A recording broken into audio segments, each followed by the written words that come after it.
आज हम लोग पढ़ेंगे 11th में जो चैप्टर है यूनिट सेकेंड में आपका मार्फोलॉजी ऑफ फ्लावरिंग प्लांट। सबसे पहले मार्फोलॉजी जब हम पढ़ते हैं तो हम जानते हैं कि मार्फोलॉजी का मतलब क्या होता है, बनावट। और आप जानते हैं कि जो भी प्लांट्स बना हुआ है ये मेनली किससे मिलकर बना हुआ है। इसमें आप देखेंगे अगर विजुअली में देखा जाए तो इसमें आपकी क्या क्या दिखती है, रूट दिखती है, और सेकेंड आपको दिखेगी स्टेम, फिर थर्ड आपको दिखेगी इसमें लीफ, और फोर्थ इसमें दिख रहा है आपको फ्रूट, और फिफ्थ इसमें दिख रहा है फ्लावर।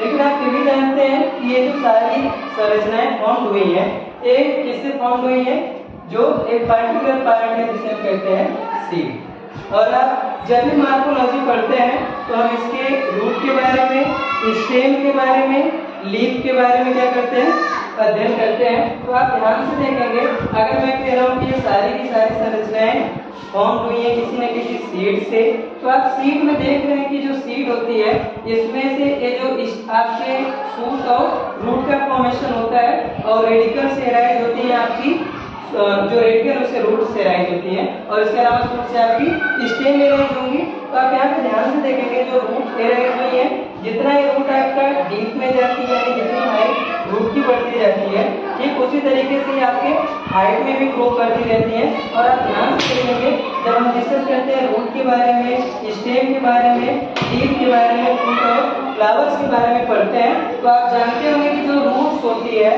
रूट्स और स्टेम दो इसके पार्ट होते हैं, और इन्हीं दो पार्ट से जो प्लांट्स के अलग अलग संरचनाएं फॉर्म होती हैं। जैसे आप देख रहे हैं जो स्टेम है, स्टेम से ही किसका फॉर्मेशन हुआ है, इसके आगे इसमें से ब्रांचेज अराइज होंगी, ठीक, और इन्हीं ब्रांचेज से फिर क्या अराइज होंगे, फ्लावर अराइज होंगे, और फ्लावर से फिर क्या बनेंगे, फ्रूट्स बनेंगे, ठीक। और फ्रूट से एक फ्रूट बनेगी, फ्रूट्स के अंदर कह लीजिए या फ्रूट में ही क्या फॉर्म होगी, सीड फॉर्म होगी, और इसी सीड से फिर क्या होगा, न्यू प्लांट्स का जनरेशन होगा, ठीक। ये तो आपके कुछ मार्फोलॉजी है, ये ध्यान दीजिएगा कि जो स्टेम होती है इससे ब्रांचेस का फॉर्मेशन होगा, फिर इसी से फ्लावर बनेगा, फ्लावर से फिर फ्रूट, उसके बाद सीड, और सीड से ही क्या होता है, नए प्लांट्स का फॉर्मेशन होता है। और रूट में क्या होता है, अगर हम रूट के बारे में डिस्कस करते हैं तो रूट मेनली हम इसके 3 टाइप्स को पढ़ते हैं। पहला पढ़ते हैं हम टैप रूट, सेकेंड पढ़ते हैं फाइब्रस रूट, और थर्ड पढ़ते हैं हम एडवेंटिशियस रूट, ठीक है। डिटेल में हम अगले वीडियो में पढ़ेंगे। लीफ में जब हम पढ़ते हैं तो लीफ को हम डिस्टिंग्विश करते हैं दो पार्ट में, फर्स्ट होता है आपका कंपाउंड लीफ और सेकंड होता है आपका सिंपल लीफ। जब हम फ्रूट्स में पढ़ते हैं तो अलग अलग टाइप के जो फ्रूट्स होते हैं उन्हें भी हम क्लासिफाई करते हैं। और जब हम फ्लावर्स को पढ़ते हैं तो फ्लावर्स में हम कुछ अगर इसके कंपोनेंट्स की बात करते हैं या इसके टाइप के आधार पे बात करते हैं तो इसमें भी जो टर्मिनल पे है उसके हिसाब से, और जो आपके साइड में एग्जैक्ट प्रेजेंटेशन के हिसाब से पढ़ते हैं। अगर फ्लावर्स के पार्ट्स के बारे में हम बात करते हैं तो फ्लावर्स में जो मेनली कुछ पार्ट होते हैं, जैसे हम लोग पढ़ते हैं कैलिक्स, इसके बाद कोरोला, और इसके बाद आपका कैलिस प्रोला, एंड्रोसियम और गायनोसियम। इन सारी चीजों के अलावा इसके मार्फोलॉजी में हम पढ़ते हैं इन्फ्लोरेसेंस के बारे में, जिसे हम हिंदी में पुष्पक्रम कहते हैं। यानी जो मेनली फ्लावर से पार्ट्स होते हैं, कैलिस, प्रोला, एंड्रोसियम, गायनोसियम।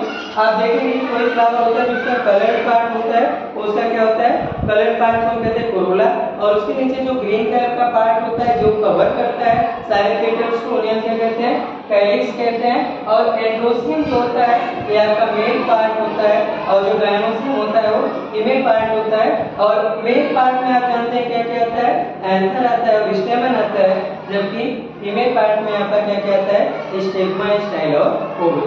तो कुछ मार्फोलॉजी के आधार पे मैंने एक शॉर्ट वीडियो का आपको बताया कि किस तरीके से रूट के बारे में हम इसमें अध्ययन करेंगे, फिर स्टेम के बारे में, लीफ के बारे में मैंने बताया, कंपाउंड लीफ और सिंपल लीफ। इस तरीके से जो भी मार्फोलॉजी होती है प्लांट्स को, इसको हम डिटेल में अध्ययन करेंगे। मिलेंगे।